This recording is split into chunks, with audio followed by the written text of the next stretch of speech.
Welcome to Franchise Addicts, a podcast that covers every film in a given franchise. My name is Luke. And I am Chris. And I'm Peter, and I need to tell you guys about the time after I filmed Predator. I was approached by a glimmer man, a real glimmer man. He spoke to me telepathically. He had a progressive rock band, and he needed a lead singer for obvious reasons because he could only speak telepathically. And he forced me to sing songs like this. Glimmer man played guitar, jamming good with Weird and Gilly, and the spiders from Mars. It was a total David Bowie rip-off band. It was garbage, but I had the time of my life touring Europe for 3 months, and now it's time for us to talk about these garbage 3 movies that are the Predator. So let's do it, boys. Ventura in a Bowie cover band. I wish that'd be great if he could really just like sink into the David Bowie voice, or is it funnier if he sings it like Jesse Ventura? I don't know. I couldn't do it as I'm not like Mel Blanc where I can do. I feel like Ventura, other people doing other accents. Ventura could write a song that Bowie could like figure out how to make cool. Thermite paint. 9/11 was an inside job. There you go. And the chemtrails reigned over me. That's right, guys. We are covering 3 more Predator movies. First time in a while that we've done 2 movies, or more than 1 movie all in one. But we needed to get through these bad boys. So we are covering Predator 2, Predators, and The Predator. I don't know what you mean. I couldn't wait to watch these all. So that's why we're doing this. It's not because we're like, they're not good. I technically watched Predator 2 1.5 times. Okay. Did it get better that halftime, that second halftime? Maybe. Well, I was working while I was watching it the first time, so I missed a bunch of the end. So I rewatched the end of it today, and I enjoyed it. I thought it was fine. We'll get into it as we're talking more through the comparing these 3 films, but the mechanics. But we can jump back and forth. Feel free to bring up any one of the movies that you want. We can start with Predator 2, 1990, director Stephen Hopkins, Jim and John Thomas, the Thomas brothers on the script. Thomas Bros on that script. Apparently, put together in 3 weeks. You'd never be able to tell. Oh my God. Yep. That's crazy. I can tell because a lot of my notes, I was just looking over them, there's a lot of generic stuff in this movie. Yes. I have some great lines. I have like lines of the film. They're amazing. Like some of the lines written for this film are amongst the best. It is the funniest I have ever seen, right? It's the funniest of these 3 movies, I think. Yeah. By far. It's definitely, and mostly accidental, but you got Danny Glover. Well, there's a couple, like Pussy Mouth is like insanely funny. Yeah, he gets that one. What, you're gonna break off my dick and shove it up my ass or something like that. That's not. We got that within the first 5 minutes of the podcast. Both of us saying those things back to back. Sorry, don't listen to this for your child. But they just right away, I feel like because he's not Arnold, they were like, we got to make this guy nuts. Fucking nuts. Like he needs to be so unhinged that people are just like, whoa. Have you guys seen the movie Cobra with Stallone? No. I have not seen Cobra. I missed that one. Sounds good. The opening to Predator 2 and the movie Cobra are kind of similar because it like a crime event is already going on. You're kind of thrown into it at the beginning of the movie, and like the protagonist isn't there right away. But like there's a shootout going on in this warehouse in Cobra, and then all of a sudden Stallone pulls up and he's got the big aviator reflector glasses, and he just like the cops have been at a standstill and he just goes in and takes them all out single-handedly. Let me take care of exact same thing here with Danny Glover, just like ghost riding the whip basically while he's shooting, just blasting into those guys. Sure. And the Predator is watching that. So like I was down with Danny Glover I thought he was better than Arnold, just like instantly in terms of a Acting? main character. No, Yeah. like he's a character. He's something. He's He is something. like, you know, sweating a lot, obviously, and just he's got good line deliveries. He's something. Him covered Arnold is not in much. like ash and grit or whatever at the end of the movie is so funny. Yeah. Like he's going whiteface. Oh no. He did it. Danny, what are you doing? We discussed this beforehand. No one is comfortable doing the Danny Glover impersonation, Nope. which is fine. Even though wonderful voice, we're not going to do it. We are not going to do What? it. We can't do Danny Glover, so we can't say Danny boy. Oh, you did. Or That's fine. You did. That's fine. Or why didn't he? Not once in my notes, I said not once did he say, "I'm getting too old for this shit." No, I wish that he did. He should have. That's a He good. should have. He is essentially playing his character from Lethal Weapon. He just happens. Yeah, he just happens to have not met Mel Gibson yet, but he has faced a predator. Well, they could have done like a little cameo kind of thing. How Danny Glover cameos in Maverick with Mel Gibson. They could have done a cameo with Mel Gibson in Danny Glover's movie. Well, They should have done Busey's already in the movie too, and Busey's the villain in the first Lethal Weapon movie. Oh, sure. Yeah. Mm-hmm. So they could have brought the whole band together. A lot of people in this. Yeah. They throw a lot of shit at the wall to be like, maybe this will work. But you know, I think Danny Glover is just an interesting actor. Like, you know, he's clearly very skilled, and you know, did he win an Oscar for Driving Miss Daisy, or was he nominated? One of those. Nope. That was Morgan Freeman. Ouch. What the fuck are you talking about? I fucking edit that out. You gotta edit that out. I swear to God, are you? Oh my God! They're a movie. I can't fucking believe Donald Glover. Okay. You called him Donald Glover. Oh boy. Yeah, whatever. It's Childish Gambino. Childish Gambino. That's fine. That's fine. All of this is fine. I don't care. All right, I'll save it. So Predator 2 has the xenomorph skull that then spawned the Alien vs Predator movies. So is this movie's like responsible for all of the lore and future possible movies going forward? So you got to credit where credit's due.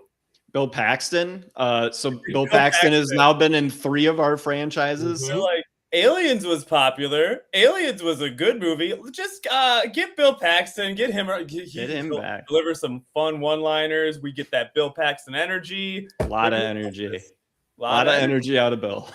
You know, he has a real purpose for being in that film. It's very important, and he moves it along. He's a good actor because he can play this sleazy character like in this movie. Same with True Lies, and then he can also nail Twister, where he has to be the everyman. He's an everyman who is likable by the end of in the end of the movie. He's I love Twister so much. Hell yeah! Pop quiz. Yeah. Bill Pullman or Bill Paxton? Peter, go. Pullman or Paxton? For range, got to be Paxton. Luke, Pullman or Paxton?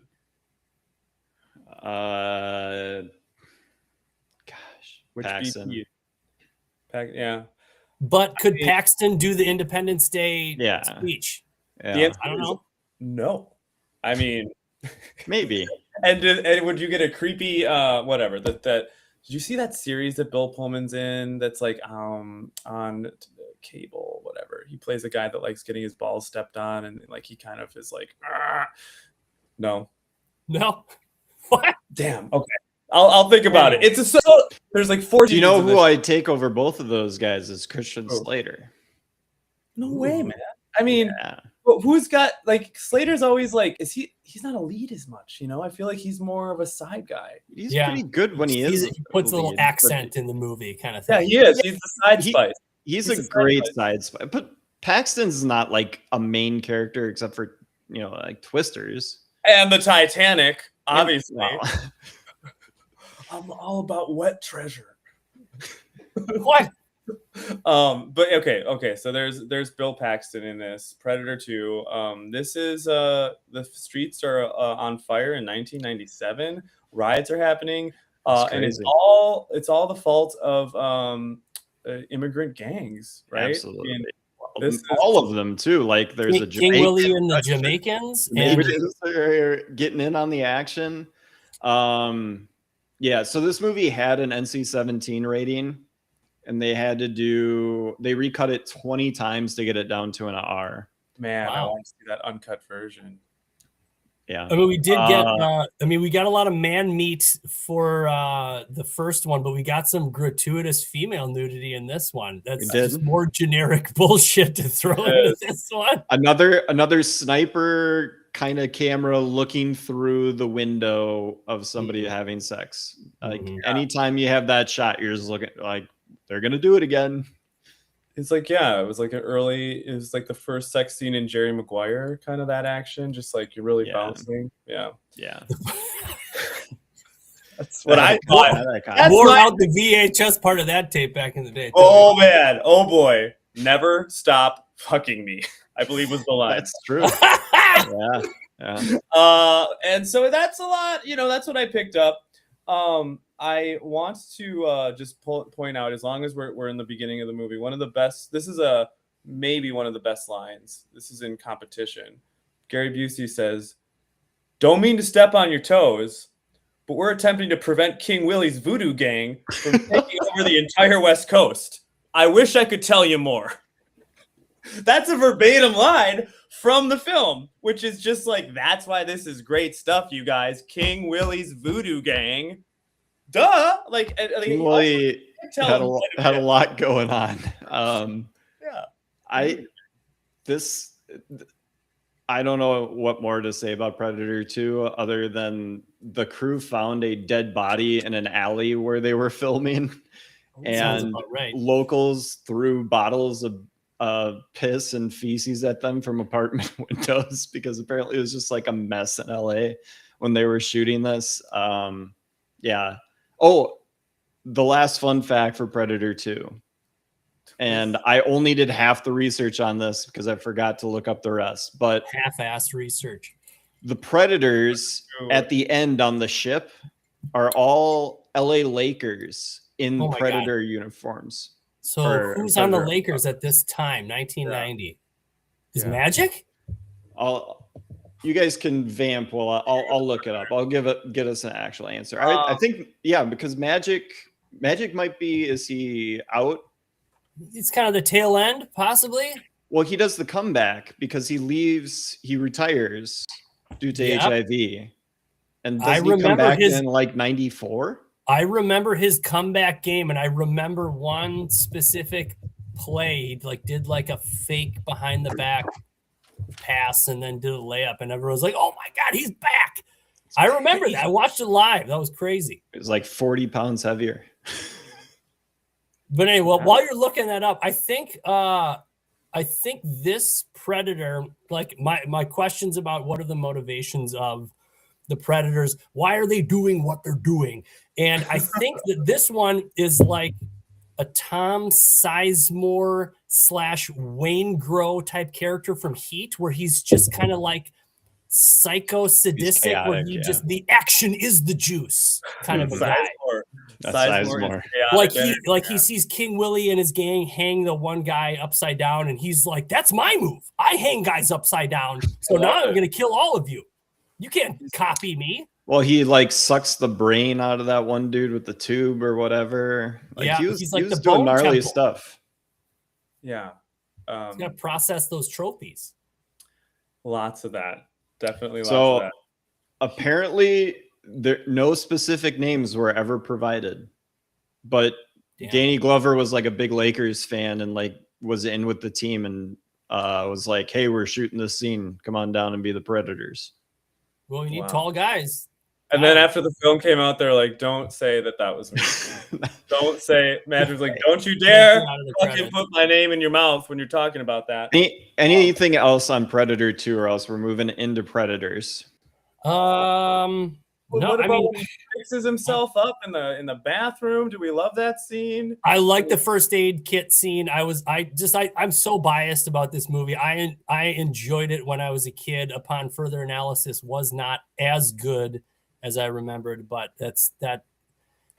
I don't know. Yeah. The next two movies. I thought the Busey death was pretty lame. His top half is still floating there to this day. Yeah. And the fact that they do, like, it is such the most, like, the worst writing of all time, because Danny Glover is like, I'm coming with it, and Busey's like, no, I got this. And then, like, immediately, like, as Danny Glover is going away, like, the Predator kills Busey. He's a normal cop, and the trunk of Danny Glover's car is just an armada of shit, like grenade launchers and sawed-off shotguns and he's crazy an intense shit. cop. They give him his flowers in the beginning for being convicted of 21 cases of police brutality, and he has obsessive thoughts. He is insane, and we're like, this guy kicks ass, actually. He has great pants. He has like some Steve Harvey pants that he just rocks very high waist the entire time.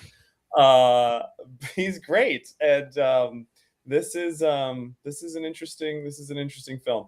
The war on drugs, right? This is the Predator getting involved in the war on drugs, and this is also kind of like Jurassic Park 2. What? Well, because they take it to the city. Like, what if the Predator was in the city? What do you think about that move? I feel like it's a good. It lost them Schwarzenegger. That's one of his like big like sticking points when he read the script. He's like, oh, you're bringing it into the city. That's a mistake. Concrete jungle. This makes no sense. I see what you're doing, but no. Ventura was right, and the script's got to be right. The timing's got to be right. Well, it seems like they just played off the success of the first one, kind of threw something together, expected the stars to come back. Like, none of them wanted to. McTiernan's like, I'm going to go direct Hunt for Red October instead. I'll pass. Yeah. And so they just kind of tried to play off of it. Not a very successful movie, didn't make a bunch of money. The rating of the movie apparently really affected that. I think it was like a $20 million, made like 66. So not a huge success. Predators 2010. Are we gonna do all like the favorite scenes of each movie? Well, or okay. Or do that? I'll ask you this. We can either do all three combined, and you just pick your favorite scene from any of the three movies. Ooh, didn't think about that. Okay. Or I mean, we could do it for each if you want. Sure. I did categories for each, so I'm ready to improvise every single movie in my thoughts on them. I can just do it on the spot. Right now, I'm going to tell you it's Danny Glover in the what is it, the graveyard or whatever, where he's at. Where that was insane with the like boom, boom. It's horrible. Like it's you can't not think it's hilarious, and that's true. Yeah, Danny Glover is that the want some candy? Yeah, I believe my brother and I used to say that shit to each other all the goddamn time. Yeah. Danny, he doesn't know where it's coming from. Danny is sweating his ass off, as he should be. He's got some great lines. Like, maybe I'll just fall down this ledge. It's a lot of great writing. But that's it. And then I'll just wrap there, and I'll say that my rating of this sequel will be a 4.2. Yeah. Wow. I'm really favorite scene for me, inside the ship. I thought the production design was sweet. All of the different skull trophies that will help build this franchise out. The other Predators delivering the old 1700s pistol. I swear those Predators like, oh my God, Jerry got out again and he's killing a bunch of people on Earth for no reason. We got to go collect Jerry. He finally got killed. Best performance, Danny Glover. Rating not nearly as bad as you guys. I thought it was a fun movie. I'm not so hard on movies. I like to have fun, and I still had fun watching this movie. 7.0. Okay. Yeah, I'm not going to be nearly as. Yeah, I think this is probably the best of the three. That's crazy. Oh yeah, well, I don't know. Actually, maybe it's not. Maybe it's not. Go. Sorry. I'll go with the opening scene, the Cobra. I just thought it was Cobra again, and it's really dumb, but also kind of entertaining, early 90s, late 80s schlock action stuff. Performance, give me Busey, baby. Anytime Busey's in something, he is just doing his thing. Buttered sausage, Predator technology. Where does it come from? Where does it go? What is it doing? And they want to use it. We get the alien move, right? They need to use it for their own military research. And yeah, Busey's there for it. I'm gonna give it a 6.1. Hell yeah! Split the difference. And yeah, just mentioned that I wish the next two films took a little bit of a page out of what Predator 2 was like kind of trying to do, or at least the fun it was having. Because Predators tries to be very serious. It is a film produced by Robert Rodriguez, a script he wrote in 1994 that apparently sat on the old bookshelf for a while. And 20 years. Dusted it off, and he's like, I don't want to direct it, so this isn't good, but yeah, some guy named Nimrod will do it. Yeah, I was gonna say it's gonna sound like I'm already making fun of him, but his name is Nimrod Antle. The writers are Alex Litvak and Michael Finch. The director's name was Nimrod, which is a biblical hunter. Ooh, I didn't know that. Budget 40 million. Grossed 127. Adrien Brody, Oscar winner, two-time Oscar winner. Walton Goggins, Walt Goggs, early in his career, he's there. Mahershala Ali. Yeah, Also, I thought Goggins and Mahershala Ali they stood out a little bit. You got so many stars in this bad boy. Danny Trejo, Larry Fish. Larry Fish is here, going Larry insane Fishburne. like he does in sci-fi movies. That guy loves to just, be like, I'm losing my mind. So a quote from Robert Rodriguez when asked about the Lawrence Fishburne character who has survived in this hellscape for 10 years, dodging the predators that keep hunting here. And he was asked a question after this movie was released, like about that character. And he was like, yeah, that movie probably would have been better than what we just made. Just fought Lawrence Fishburne, avoiding them for 10 years. Yeah, that would have been great. I could Much see better that. movie.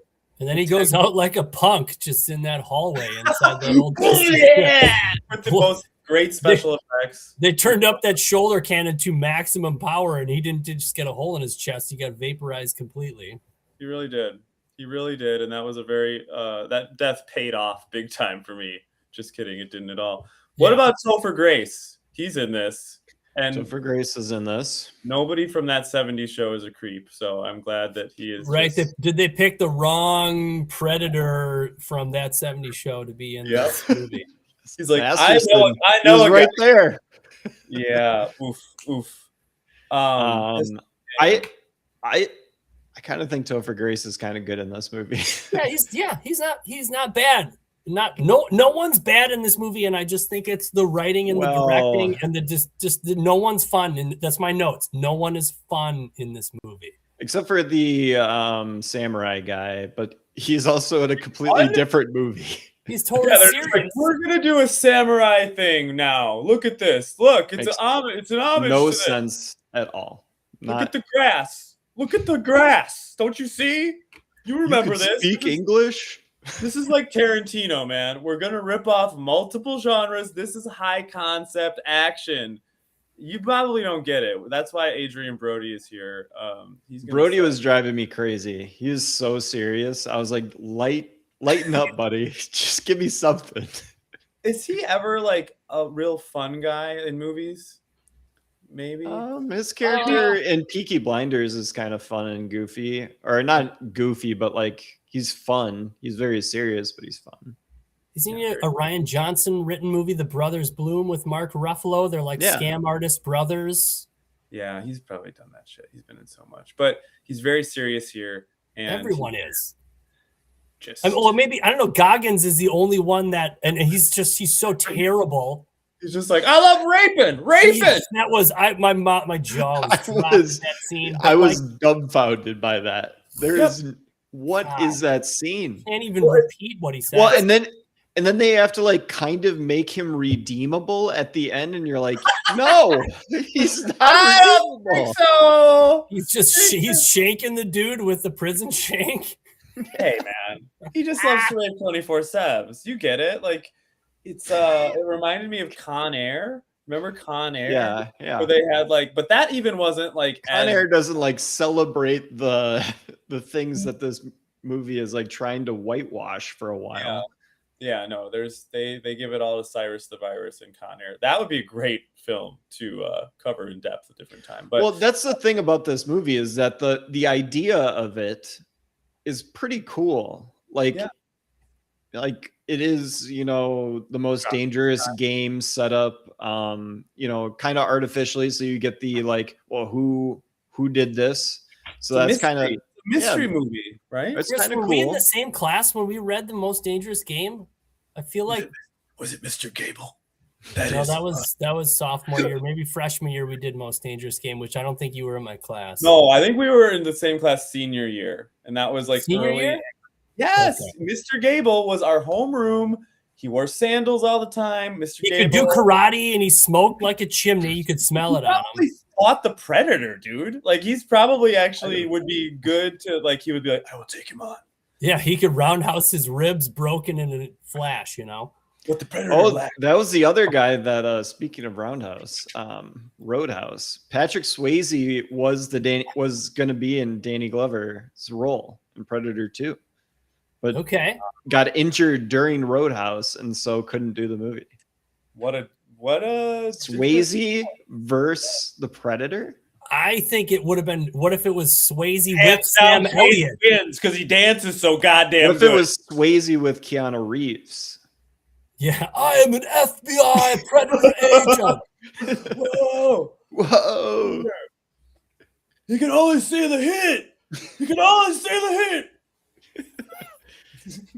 Oh, so I feel like this movie really highlights how good of a director McTiernan was. Like there was a good scene with Marshala Ali where like he's got the fear in his eyes about seeing something spooky in the forest, and you really only get like one of those, and then Marshala Ali gets killed quickly. Too soon. It's like Jurassic Park a little bit, yeah. I mean, Yeah, like a jungle. Well, I mean, whatever. The Predator is a jungle horror film. Never mind. I'll walk that back. But yeah, it's. I thought it was gonna be good. I think this movie is really, really horrible. Well, I was bored as hell watching this movie. I think I saw this when it came out, and I think I was like, "This slaps." It was a great difference to change the setting from what they did in the last two movies. I applaud them for trying, but it just wasn't any fun. Yeah, this time it wasn't as fun to watch, but I remember I was like, oh yeah, I saw this, and I thought this was amazing when I saw this. I was like the mystery, but yeah, not so much. Although it does have the great line. Hold on, does this happen in real life? Is my question. When Adrien Brody goes to the woman and says, "You got a name?" People do that. You got a name? I don't Whatever. think so. Not for Bad writing. 30 years. Life things that happens. Well, yeah, Danny Trejo's in this movie for like 3 minutes also. That was a fantastic creepy part of the Predators mimicking his voice while he was already dead. Yeah. That was good. But like to go back to the Lawrence Fishburne of it all, like he's in 10 minutes of this movie. He's like the best part of it. You're like, what is going on with this guy? And then he's just gone. And then there's like 40 more minutes of like Brody versus what's his butt, that 70s show guy, and like Chris Grace, as I like to call him, but I should go by Topher. Should I do that? I think I should. All right, but yeah, Topher Grace. Yeah, there's a lot to this movie after that.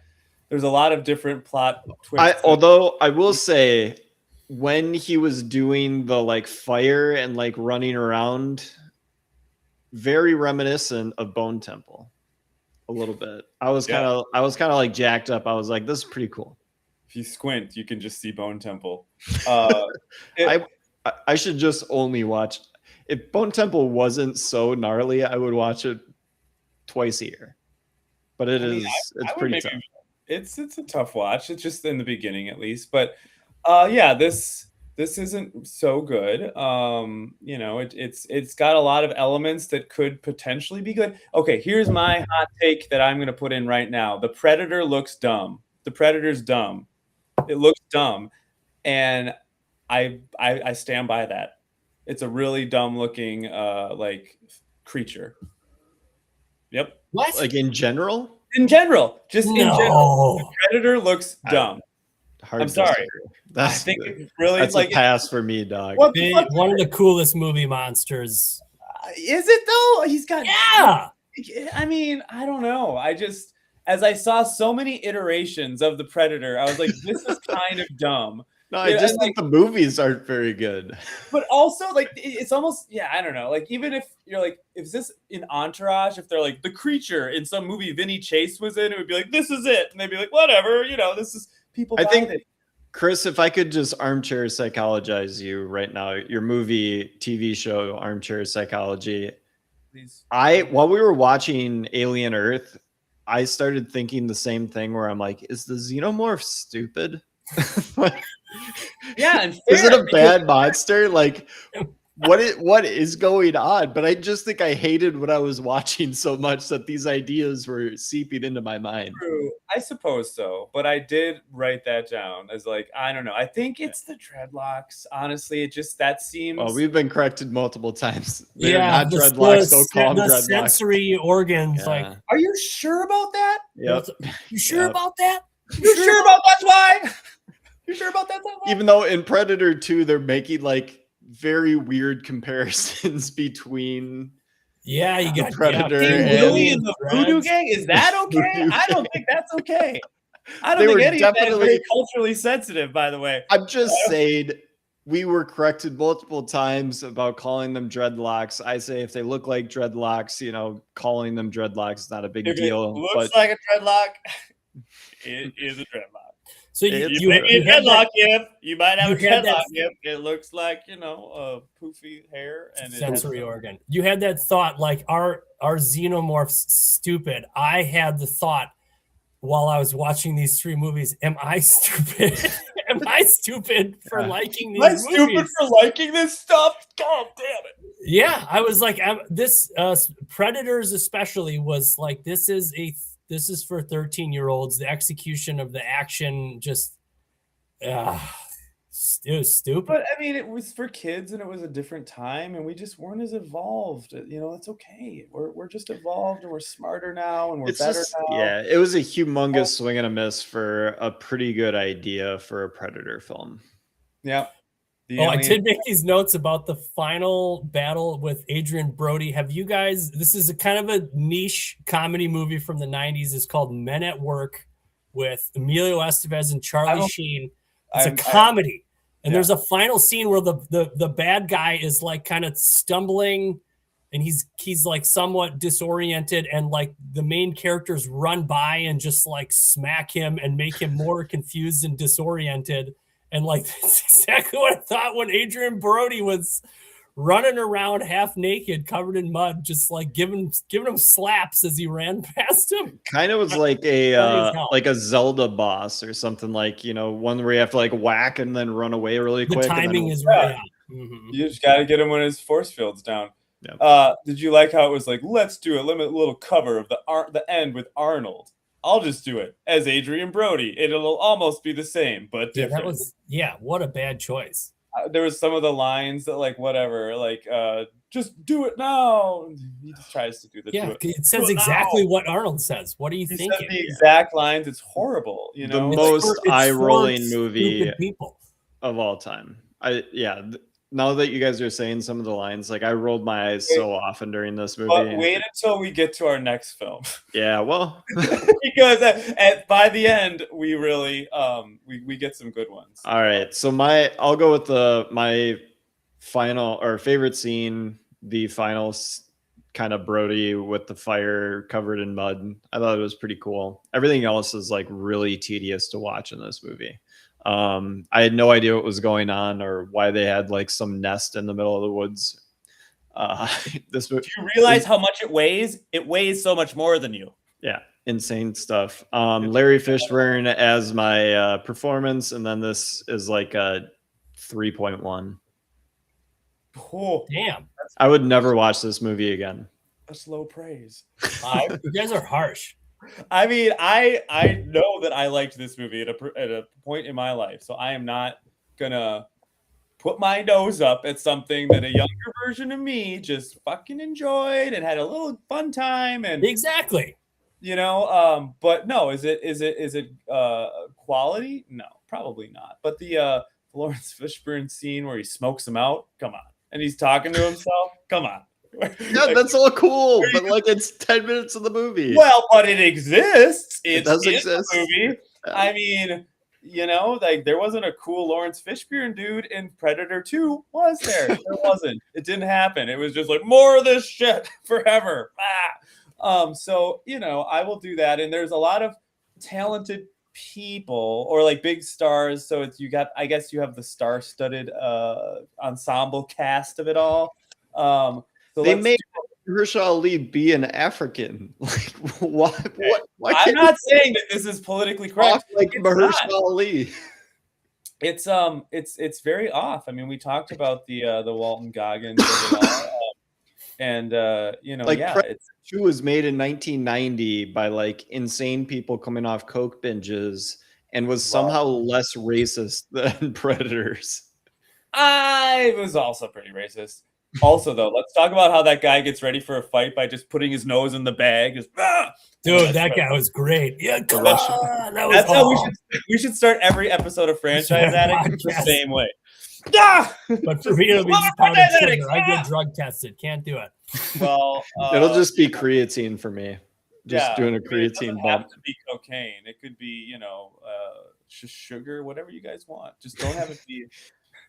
Just have it be safe and have it jack you up though. It's got to be an upper. That's the only rule. Anyway, so Predators.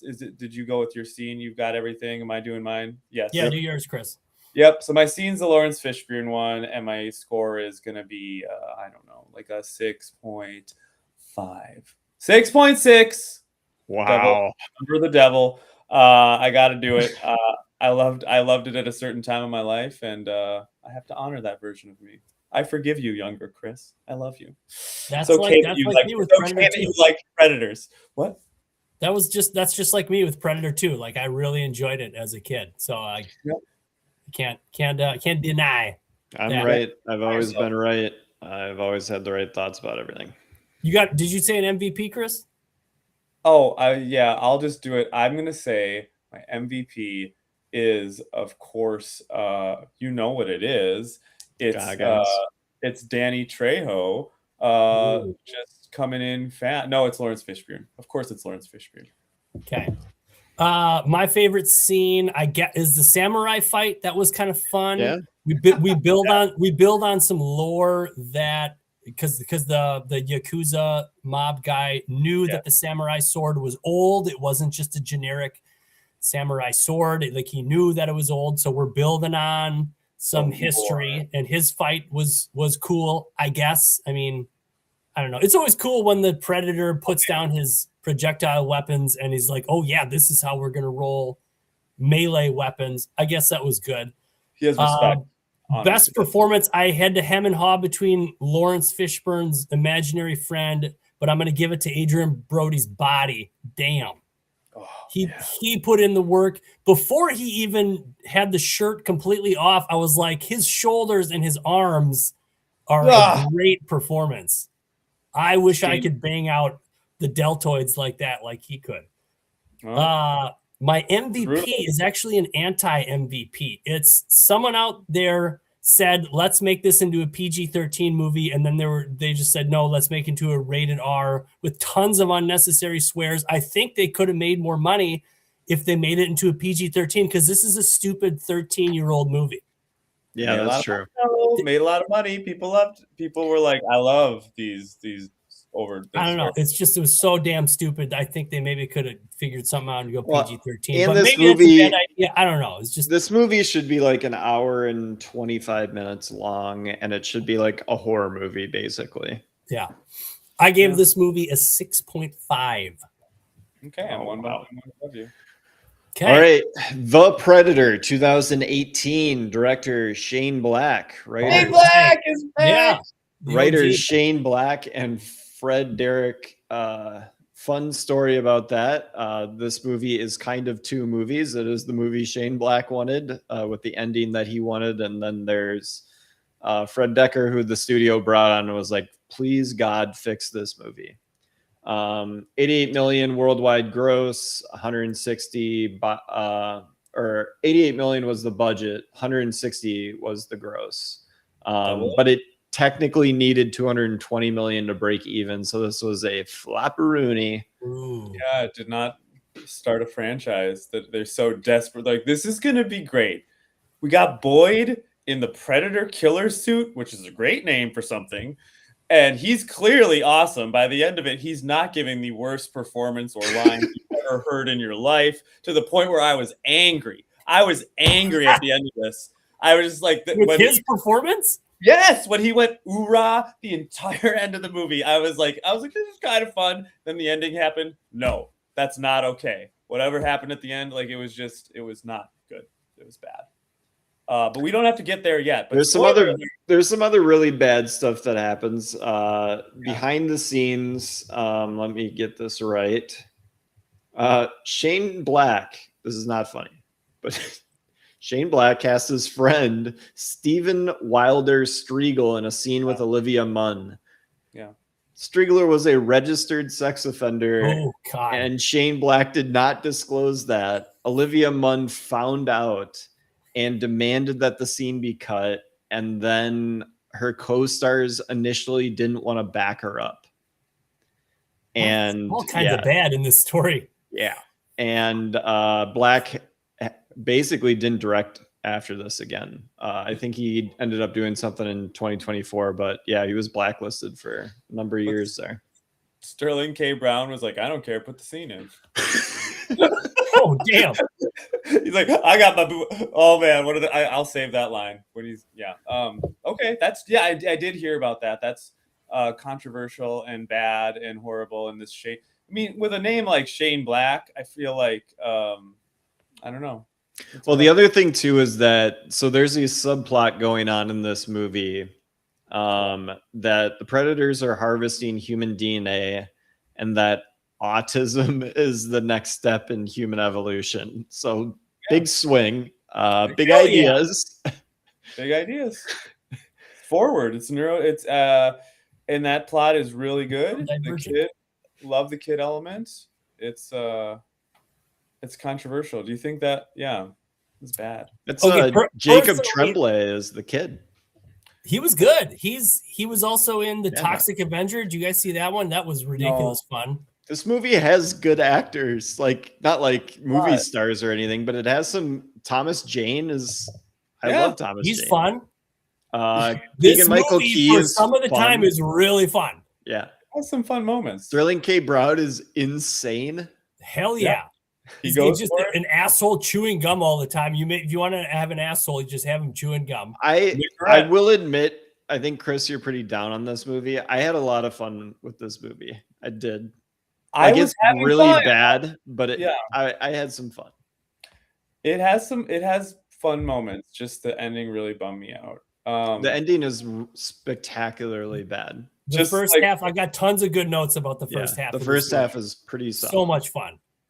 But the kid plot is horrible. It's so stupid. It's really, really bad. Ever. The kid is going to communicate with the predator. Don't worry. The predator just he sees that painting that he just happens to have on the wall it was, oh my God. It didn't really make any sense. I don't know. Why are we doing all this? It was a lot. But if they are going for so I studied a little bit of evolution in college. So if they're going for the predator wants to increase their abilities, and you're questioning why are they trying to hybridize with humans? In the physical sense, humans are smaller, slower, weaker, but to flip in the end that it turns out that they are going after the kid who's got different mental abilities like that. I was like, oh shit, yes, this is how it works. I get it now. I get what they're going for. Imagine turning that I had fun with that little twist. It was a good twist. It's not, I mean, but was it a good twist? I'm more talking the end of the movie, like the action, all of that nonsense, like schlock action garbage that's in like the last 30 minutes of this movie is like horrible. The first half of the movie has one of the most James Bond during the Pierce Brosnan run lines of all time, which is, we're going to introduce this science character and we're going to introduce them as the premier evolutionary biologist in the world, cut to Olivia Munn, who's also very excellent with all the weapons that she handles in the movie. She's like great ready for action. Yeah. Not the person you think of when you think of the premier.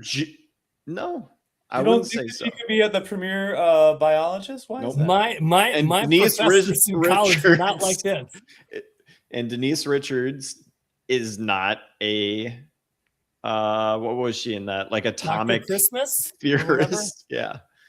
I mean, what I think it was just the writing. In general was like something like that. It reminded me of a show that they would promote on Fox on NFL Sunday when like they're like Prison Break.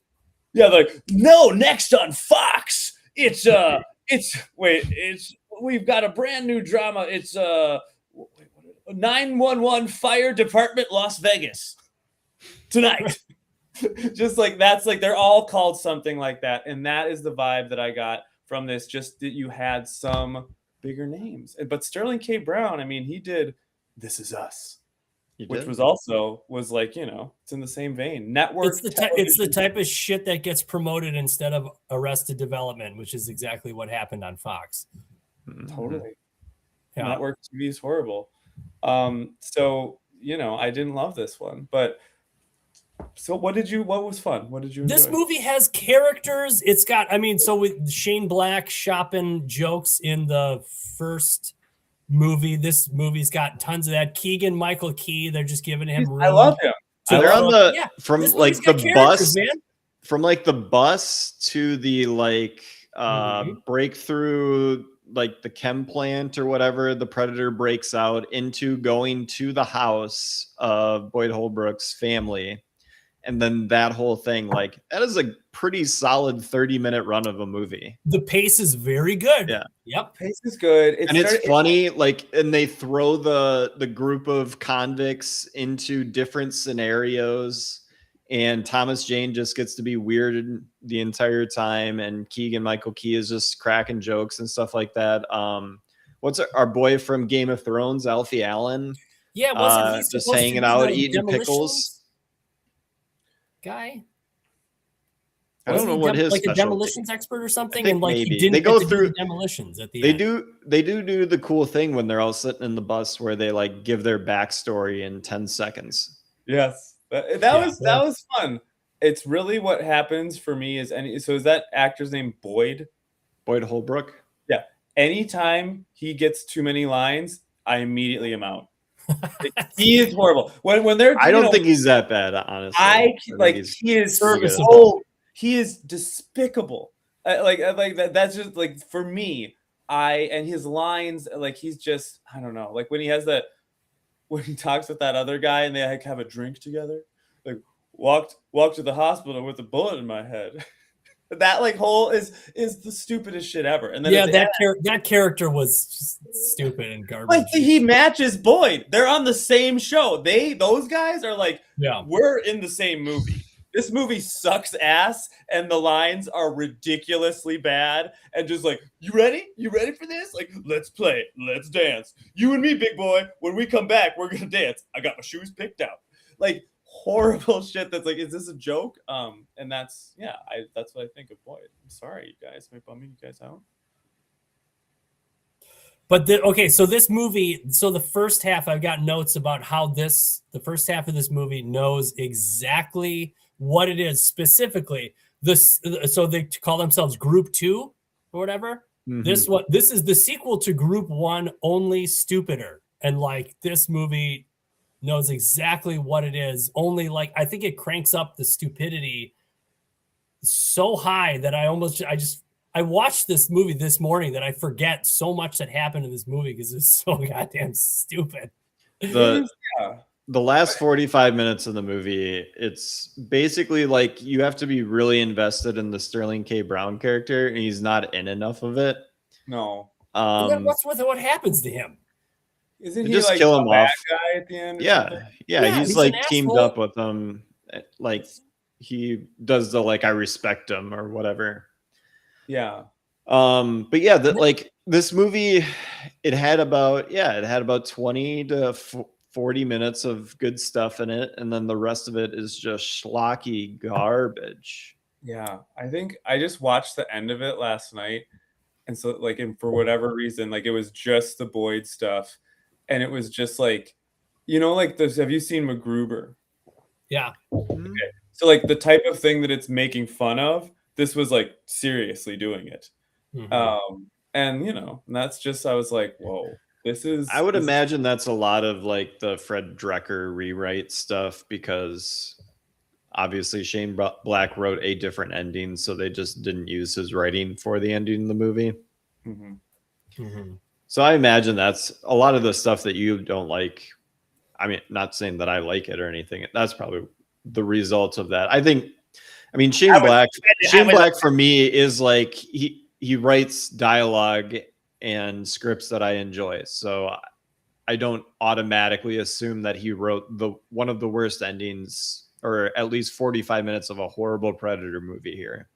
Yeah. No, I mean When there's clearly a good movie in here somewhere that just decided not to make it after introducing all the characters that were pretty solid and had good banter and connection between each other.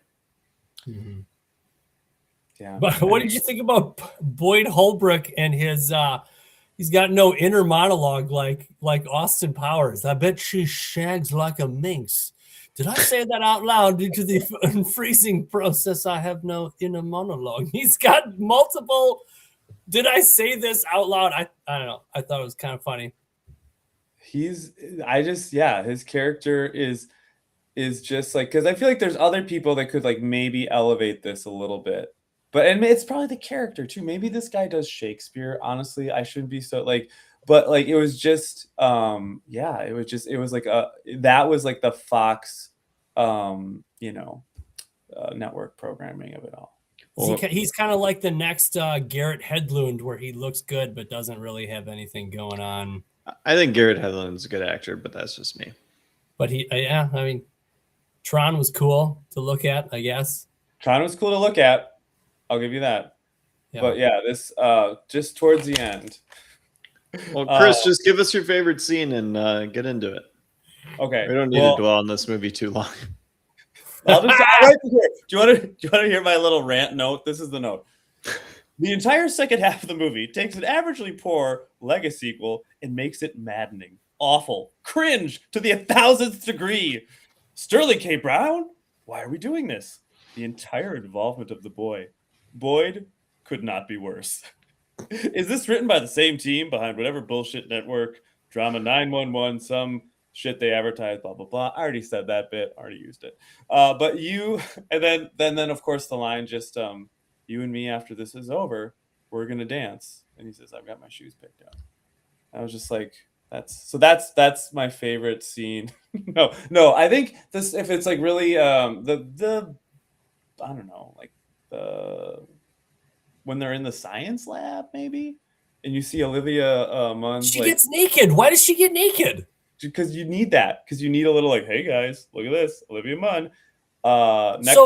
Didn't she mentioned that she was like, oh, I had no clothes on and like the infrared light was like all over me and the thing didn't see me. Did they use that later? I'm telling you, I don't remember like the specifics of info that the characters learn, and if they use it later in the movie, it's just garbage. I don't even know. Doesn't matter. Doesn't But matter. Jesus. you get to see, it's she's Well, and Olivia Munn's character is basically just along to narrate and explain stuff to the audience. Yeah. So let's go with that scene, and I'm gonna give this movie a 9.8. I guess 4.0. Damn. Yeah, I mean, it's fun, but I have to double down now. If I just went on this such a rant, I have to follow it through, right? It just makes sense. You guys talk about it now. All right, Okay. Peter. Favorite scene: goofballs on the bus when Keegan Michael Key, Tom Jane, all the characters. Because I was so down on Predators, and it just didn't do anything for me. I didn't have any fun. Hardly any fun. So the characters and the goofballs on the bus. Best performance: Sterling K. Brown. Right away, liked his stuff. MVP. I mean, I feel bad saying Shane Black, because I just thought he tried to make a fun movie. And now you tell me about his whole thing with the registered sex offender. So good. Can I cancel that and say maybe the autism plot line, where it turns out that if the Predators want to hybridize with some autistic people, they're going to be good at solving complex mental problems, but they're also going to be distracted by shiny rocks on the shores of Lake Superior, possibly. That might be what the Predators get out of that. I don't know. Is that a predicate? That is the predicate. Fucking Predalien. I give this a better rating than Predators, 6.7, because I at least had some good fun in the first half. Fair. Yeah, that makes sense. I am gonna go with I think we talked about texting that the baseball scene with the dogs is really bad. It was horrible. But if I can pick the part where the huge alien tracker guy destroys the first Predator, I like that part. Smashed his head in. Yeah. And ripped his skull out. Performance I'm giving to Thomas Jane. He was great. What was that show that he used to be like, and even before that, wasn't there like another thing that he was famous for? It was Mickey Mantle. Punisher. Okay, yeah, maybe. Or it was like Tom Jane is really into aliens, by the way. Really? Great. Oh man. Yeah. He's on our team. Rating, I'll give like a 4.2. Okay. Slightly above. It's a pretty bad movie. Yeah, these were bad. But you know what? The process of kind of watching them wasn't the worst. No. Yeah, it was a fun exercise. You know what I'm saying? I do feel bad because this was my idea that we should do this franchise next. So I apologize, listeners. I don't know. I don't know what we're doing here, guys. Let me tell you something. I listened back to the Predator 1 episode and I laughed my ass off. That was beautiful. Good. Oh, are you still here? Oh, got him. So, I mean, there is something, watching bad diamond in the rough here. Yeah. I mean, we got King Willie's Voodoo Gang. The Voodoo Gang. We got some insane shit. We got Adrien Brody covered in mud, doing Arnold lines. We got Boyd. I think we have a brighter future ahead of us with what's coming. What's coming next? What is coming next? I don't remember, Luke. Tell us. Prey. We're watching Prey. Are we doing Prey by itself, or are we doing Prey with another movie? I think we could do Prey and Predator Badlands for next week, and then we'll be done with that, and then on to our made-up franchise. Well, wait, are we doing Killer of Killers, the animated one? Oh, are we doing Killer of Killers? Yeah. All right. then it's Prey and Killer of Killers, and then Badlands. That's a good pairing. Prey with Killer of Killers is a good pairing. All right, so that's the plan. That's what will be coming out next week. Prey and Killer of Killers. Okay. The next time I'm swinging high in the trees, I'm going to be throwing down little bits of Nerds gummy clusters at random people, and I'll say, "Want some candy?"